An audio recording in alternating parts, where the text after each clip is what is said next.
भाद्रपद मास के कृष्ण पक्ष की एकादशी को अजय एकादशी के नाम से जाना जाता है। इस बार एकादशी तिथि का आरंभ 29 अगस्त 2024 गुरुवार की सुबह 1:20 से हो जाएगा, जो कि 30 अगस्त 2024 शुक्रवार की सुबह 1:38 पर एकादशी तिथि समाप्त हो जाएगी। सभी भक्तजनों, माताओं, बहनों, वैष्णवजनों को सूर्यदेव व्यापिनी शुद्ध हरिवासर अजय एकादशी का व्रत 29 अगस्त 2024 गुरुवार के दिन ही रखना है और इस व्रत का पारणा अर्थात व्रत खोलने का दिन 30 अगस्त 2024 गोवत्स द्वादशी के दिन सुबह 6:20 से 8:20 तक आपको व्रत का पारणा कर लेना चाहिए, यानी कि व्रत खोल लेना चाहिए। विष्णु एकादशी गीता तुलसी विप्रधे नमः असारे दुर्ग संसारे षटपदी मुक्तिदायिनी। अर्थात भगवान श्री हरि विष्णु जी का पूजन करना, गीता जी का पाठ करना, एकादशी का व्रत रखना, तुलसी जी का पूजन एवं दर्शन करना, ब्राह्मणों की सेवा करना, उन्हें दान करना, उन्हें भोजन करवाना, गौ माता की रक्षा व सेवा करना, यह 6 कार्य इस कठिन संसार सागर को पार करने हेतु मुक्तिदायक बताए गए हैं। पूरे वर्ष में 24 एकादशी आती है, लेकिन जिस साल अधिक मास या पुरुषोत्तम मास आता है उस साल 2 अधिक एकादशी यानी कि कुल मिलाकर 26 एकादशी आती है। प्रत्येक महीने में 2 बार एकादशी आती है, एक कृष्ण पक्ष में, दूसरी शुक्ल पक्ष में। दोनों ही एकादशियों का भिन्न भिन्न महत्व हमारे धर्म ग्रंथों तथा पुराणों में बताया गया है और एकादशी का व्रत भगवान श्री हरि लक्ष्मी नारायण जी का परम प्रिय व्रत है। एकादशी का व्रत करने से मनुष्य के कई जन्मों के पाप जड़ से नष्ट हो जाते हैं तथा उनके पुण्यों का उदय होता है। जब मनुष्य के जन्म जन्मांतर के पाप नष्ट हो जाते हैं तभी उन्हें सांसारिक एवं भौतिक सुखों की प्राप्ति होती है।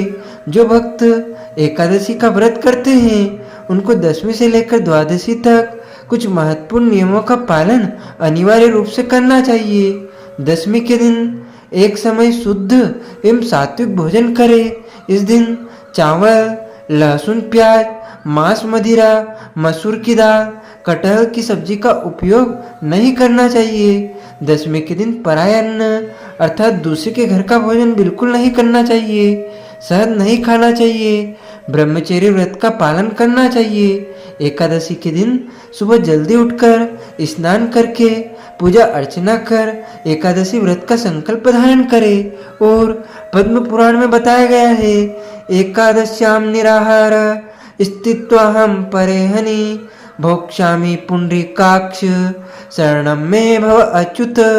हे कमल नयन, हे भगवान वासुदेव, हे अच्युत, आज हम एकादशी के दिन निराहार रहकर दूसरे दिन ही भोजन करेंगे। सूर्य भगवान को अर्घ्य दे, माता पिता को प्रणाम करे, तुलसी जी का पूजन करे, गौ माता का पूजन करे। इसी दिन अन्न नहीं खाना चाहिए। केवल व्रत निर्जल या निराहार रहकर फलाहार करके सर्वोत्तम फलाहार गाय का दूध व फल होते हैं। एकादशी के दिन झूठ ना बोले, क्रोध ना करे, लड़ाई झगड़ा एवं वाद विवाद बिल्कुल ना करे और इस दिन ब्रह्मचर्य व्रत का पालन करते रहना चाहिए। दाढ़ी कटिंग व सेविंग ना करे, किसी का भी अपमान या अनादर ना करे, दिन में ना सोए, रात्रि में जागरण करे, पूजन पाठ करके ब्राह्मण के मुख से ही एकादशी व्रत कथा का श्रवण करे।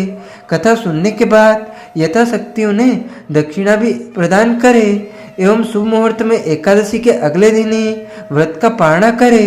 बोलिए श्री लक्ष्मी नारायण भगवान की जय, श्री वृंदावन बिहारी लाल की जय, गिरिराज धरण की जय, बाल कृष्ण लाल की जय, श्याम सुंदर श्री यमुने महारानी की जय, जगत गुरु श्री वल्लभाधीश की जय, गोसाई जी परम दयाल की जय, श्री गुरुदेव की जय, लाडले लाल की जय, आज के आनंद की जय, श्री राधिका रानी की जय, श्री गोपेश्वर महादेव की जय, सब संतन की जय, सब भक्तन की जय, सब विप्रन की जय, समस्त ब्रजवासी की जय। जय जय श्री राधे। कुंती पुत्र श्री युधिष्ठिर कहने लगे कि हे भगवान, भाद्रपद मास के कृष्ण पक्ष की एकादशी का क्या नाम है? व्रत करने की विधि तथा इसका महात्म कृपा करके हमें बतलाइए।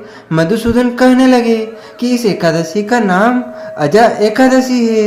यह सब प्रकार के समस्त पापों का नाश करने वाली है। जो मनुष्य इस दिन भगवान ऋषिकेश की पूजा करता है उसको वैकुंठ धाम की प्राप्ति होती है, अवश्य ही होती है। अब आप इसकी कथा सुनिए। प्राचीन काल में हरिश्चंद्र नामक एक चक्रवर्ती राजा राज्य किया करता था। उसने किसी कर्म के वशीभूत होकर अपना सारा राज्य और धन त्याग दिया, साथ ही अपनी स्त्री, पुत्र तथा स्वयं को भी भेज दिया।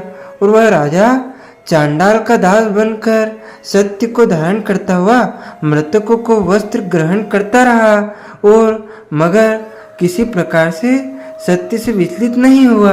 कई बार राजा चिंता के समुद्र में डूबकर अपने मन में विचार करने लगता कि मैं कहाँ जाऊं, क्या करूं जिससे मेरा उद्धार हो। इस प्रकार राजा को कई वर्ष बीत गए। एक दिन राजा इसी चिंता में बैठा हुआ था कि गौतम ऋषि आ गए। राजा ने उन्हें देखकर प्रणाम किया और अपनी सारी दुख भरी कहानी कह सुनाई। यह बात सुनकर गौतम ऋषि कहने लगे कि राजन, तुम्हारे भाग्य से आज से 7 दिन बाद भाद्रपद मास के कृष्ण पक्ष की अजा एकादशी का नाम की एकादशी यानी कि 11 आएगी। तुम इसका विधि पूर्वक उसका व्रत करना। गौतम ऋषि ने कहा कि इस व्रत के पुण्य प्रभाव से तुम्हारे समस्त पाप नष्ट हो जाएंगे।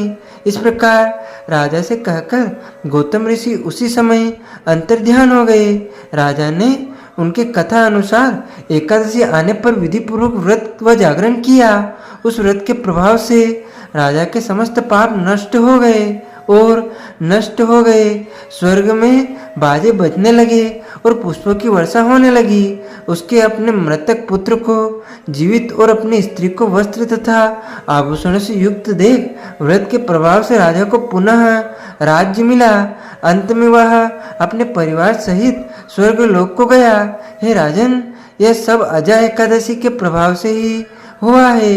अतः जो मनुष्य यत्न के साथ विधि पूर्वक इस व्रत को करते हैं और रात्रि जागरण करते हैं, उनके समस्त पाप नष्ट होकर अंत में वो स्वर्गलोक, वैकुंठ लोक, गोलोक धाम को प्राप्त होते हैं। इस एकादशी की कथा के श्रवण मात्र से 1000 अश्वमेघ यज्ञ का फल प्राप्त होता है।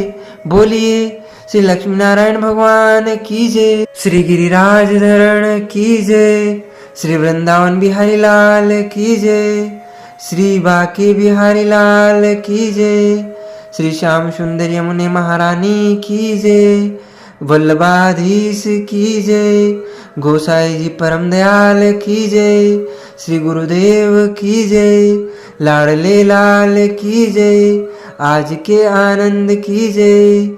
अच्युतम केशवम राम नारायणम श्री कृष्ण दामोदरम वासुदेवम भजे, श्रीधरम माधवम गोपिका वल्लभम, श्री जानकी नायकम श्री रामचंद्रम भजे, जानकी मनोहरम सर्वलोक नायकम, श्री शंकरादिसेवितम पुण्य नाम कीर्तनम, श्री राम राम राम राम राम नाम तायकम, रामा कृष्णा वासुदेवा भक्ति मुक्तिदायकम, रामा कृष्णा वासुदेवा भक्ति मुक्तिदायकम। हरे राम राम राम हरे हरे, हरे कृष्णा कृष्ण कृष्ण हरे हरे, श्री कृष्ण गोविंद हरे मुरारी, हे नाथ नारायण वासुदेवा, हरे राम राम राम हरे हरे, हरे कृष्ण कृष्ण कृष्ण हरे हरे। तो भक्तजनों, माताओं बहनों, वैष्णवजनों, यदि आप अजा एकादशी,